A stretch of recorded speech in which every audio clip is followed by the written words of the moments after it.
hired a woman with a dark past to care for my silent son, never realizing she was hiding a secret that could dismantle a massive organized scheme. When radicals stormed our home to frame us for a crime carrying an enormous term, my son finally broke his silence with a warning that our own family was behind the hunt. I didn't hire Elena because I'm a saint who believes in second chances. I hired her because I was drowning. My 6-year-old son, Leo, hadn't spoken a single word in 3 years. Not since the night the world fell apart and his mother didn't come home. Silence is a heavy thing to live with. It settles in the corners of the rooms like dust, suffocating everything. I'd been through 12 nannies in 18 months. Some quit because they couldn't handle a child who stared through them as if they were made of glass. Others I fired because I caught them scrolling on their phones while Leo sat in a corner rocking back and forth. Then came Elena. She didn't look like the other candidates. She wore a faded denim jacket. Her hair was pulled back in a tight, no-nonsense bun, and her eyes had the weary look of someone who had seen the bottom of a hole and climbed out of it. When I checked her background, the agency flagged her immediately. She had a record. She had spent 5 years in a correctional facility for her involvement in what the court called an organized scheme involving prohibited substances. She was a convicted felon, a woman who had been part of a group that the law didn't take lightly. Any sane father would have shredded her resume. But during the interview, something happened. Leo, who usually avoided human contact like it was a physical blow, walked straight up to her. He didn't hide behind my legs. He didn't look at the floor. He tugged on the sleeve of her jacket and pointed to his drawing of a bird with broken wings. Elena didn't coo or baby him.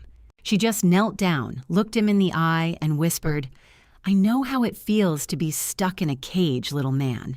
We'll find a way to fly." I hired her on the spot. My sister thought I was insane. "You're bringing a criminal into your house? Someone who was part of a criminal network?" she screamed over the phone. I didn't care. For the first time in years, Leo had smiled. The first few weeks were a revelation. Elena was disciplined, quiet, and incredibly observant. She didn't push Leo to talk. She just existed alongside him. She cooked meals that actually had color in them, and she kept the house with a military-grade precision that suggested she was used to strict routines. I started to relax. I started to think that maybe, just maybe, her past was exactly that, the past. She told me she had been young and desperate, caught up in a network that used her as a courier for prohibited substances.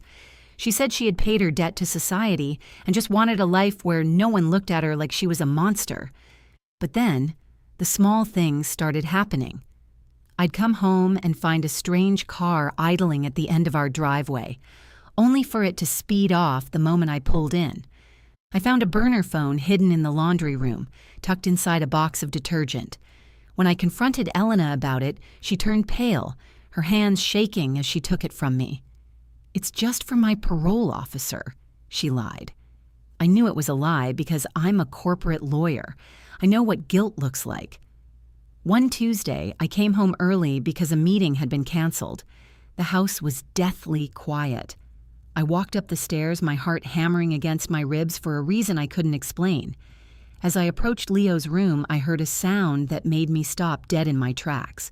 It was a voice, low, rhythmic, and melodic. "The walls have ears, and the shadows have eyes," the voice whispered. "But the secret stays in the box, doesn't it, Leo?" It was Elena, but she wasn't talking to a child. She was talking to a confidant. I pushed the door open an inch. Elena was sitting on the floor, and Leo was sitting in front of her, holding a small, rusted metal tin I'd never seen before. Inside weren't toys. There were several small, transparent packets filled with a prohibited substance and a series of handwritten notes with names of people I recognized from the local news, high-ranking officials. Elena looked up, her face draining of all color. Leo didn't look at me. He looked at the tin, then at Elena, and then, for the first time in 3 years, he opened his mouth. His voice was raspy, like gravel grinding together. "They're coming for us, Dad," he whispered. "The men from the group, they're already at the door." At that exact moment, the heavy thud of a boot hitting our front door echoed through the house, followed by the sound of shattering glass. Elena grabbed Leo, her eyes filled with a terrifying mix of regret and resolve, and looked at me. "I didn't bring this here to hurt him," she gasped. "I brought it here to hide it from them, but they found me." The world shattered with the sound of that door. I didn't have time to process the miracle of Leo's voice before the reality of our situation crashed down on us. Elena didn't scream. She didn't panic. She moved with a cold, calculated efficiency that terrified me more than the men downstairs. She grabbed Leo by the waist and shoved him toward the back of my walk-in closet. "Move the floorboard, Leo, now!" she hissed. My son, the boy I thought was fragile and broken, dropped to his knees and pulled up a section of the hardwood I didn't even know was loose.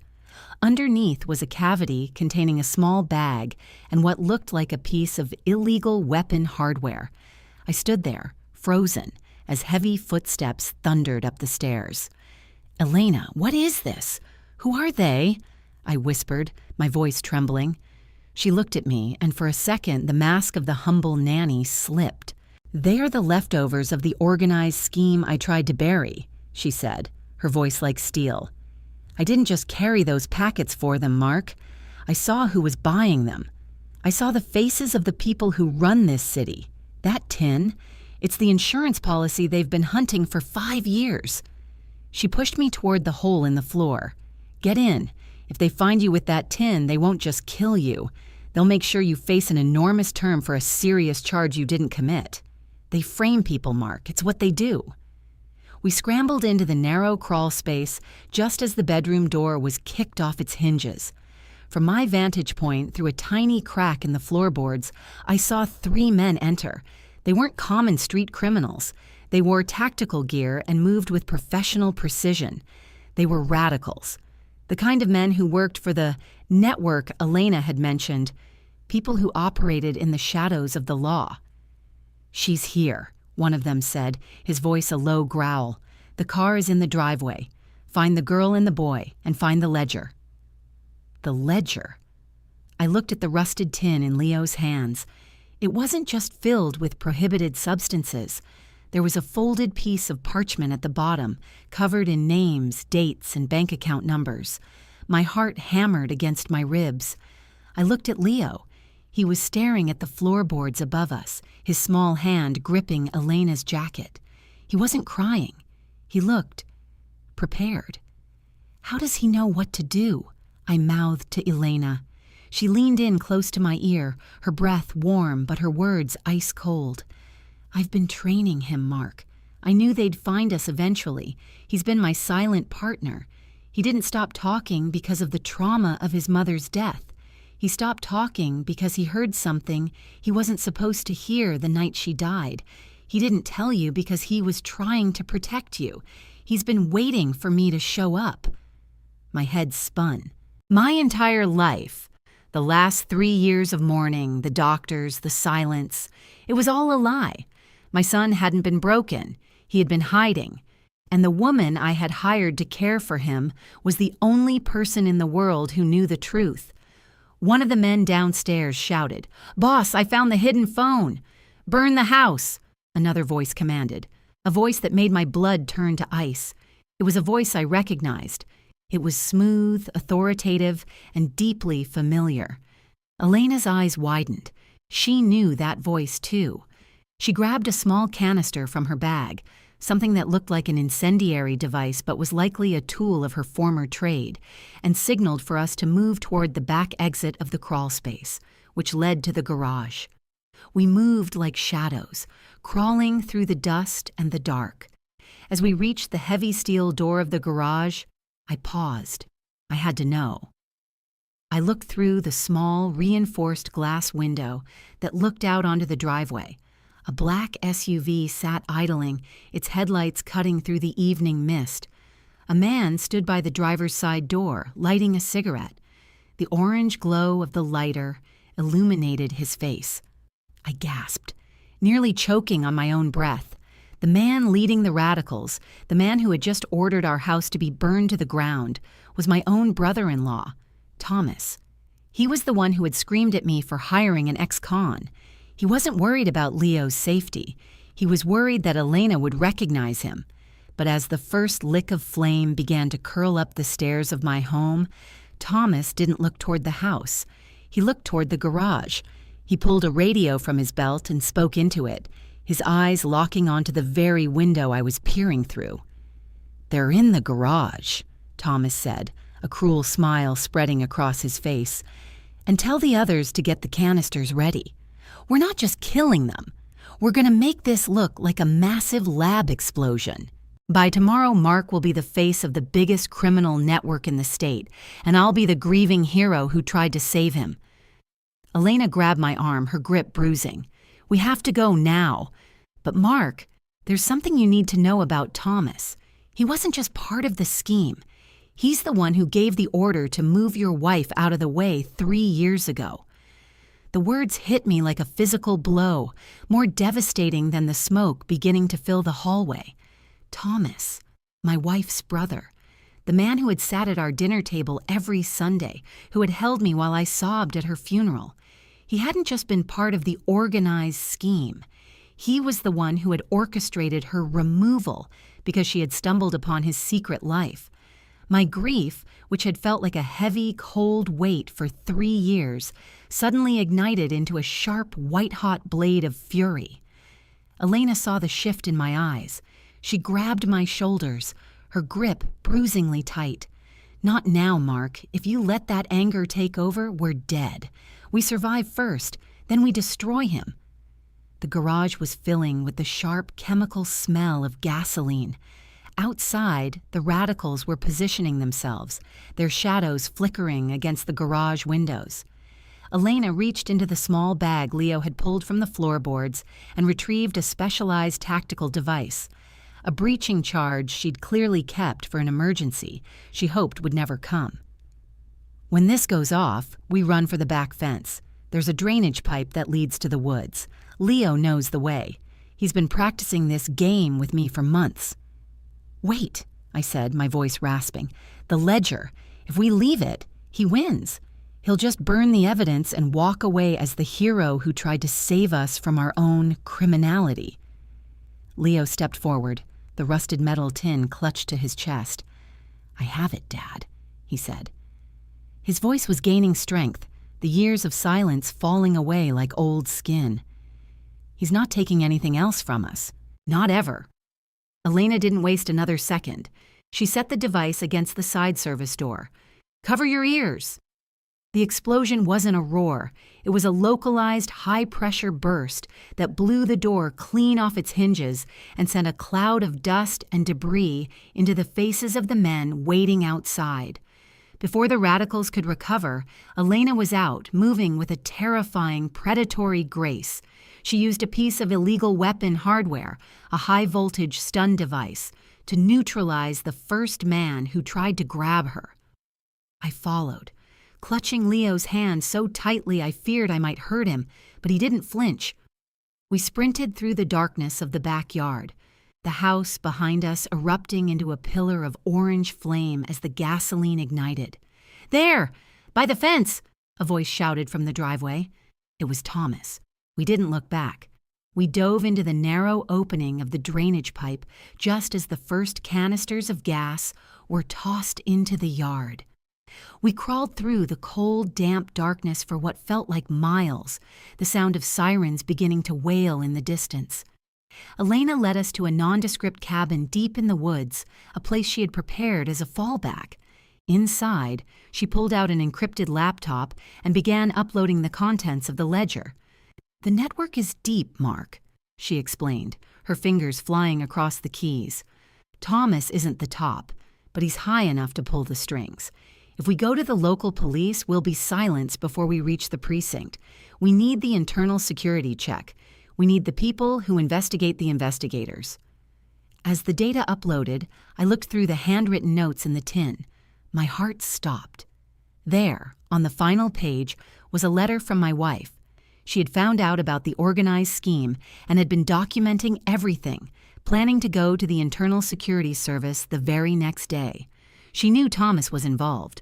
She had tried to save him, to give him a chance to turn himself in, and he had killed her for it. The next morning, we didn't run. We went to the city center, straight to the regional headquarters of the Internal Security Service. We didn't go in the front door. Elena had a contact, a high-ranking official who had been looking for a way to break the group for years. While the internal security agents were verifying the ledger, Thomas was holding a televised press conference in front of the charred remains of my house. He stood there with a handkerchief, dabbing at fake tears, talking to the media about the tragedy of his brother-in-law's secret life as a courier for prohibited substances. "It is a heartbreaking discovery," Thomas told the cameras, his voice cracking with rehearsed emotion. "To think that Mark was using his own son to hide these forbidden activities, I only wish I could have saved them from the explosion." "You always were a terrible liar, Thomas," I said, stepping out from behind a line of black SUVs that had just pulled up. The silence that hit the crowd was absolute. Thomas's face didn't just turn pale, it turned a sickly, ashen gray. He looked at me, then at the internal security agents flanking me, and finally at Leo, who was standing tall, no longer the broken boy Thomas thought he had silenced. Leo walked right up to the microphones. He looked his uncle in the eye, his voice clear and unwavering. "You killed my mommy because she found your secret box, and then you tried to kill us. But you forgot one thing, Uncle Thomas. I was listening the whole time." The internal security team moved with lightning speed. Thomas tried to reach for his weapon, but he was tackled and pinned to the pavement before he could even draw a breath. The radicals he had hired were intercepted across the city within the hour, caught in a coordinated sweep based on the names in the ledger. The fallout was massive. The internal investigation dismantled the entire group, leading to the arrests of judges, officials, and officers who had been part of the organized scheme. Thomas was hit with a mountain of charges: murder, racketeering, and attempted framing. He is currently serving an enormous term, dozens of years in a high-security facility where he will never have the power to hurt anyone again. Elena was granted a full pardon for her cooperation, her past record scrubbed clean. She didn't leave us, though. She became the sister I never had, the protector who stood by us when the world was on fire. As for Leo and me, we built a new home. It's a place filled with light and, more importantly, with sound. The silence that once haunted our lives is gone, replaced by the music of a boy who finally found his voice, and the peace of knowing that the truth is no longer waiting behind the door. It's finally out in the light.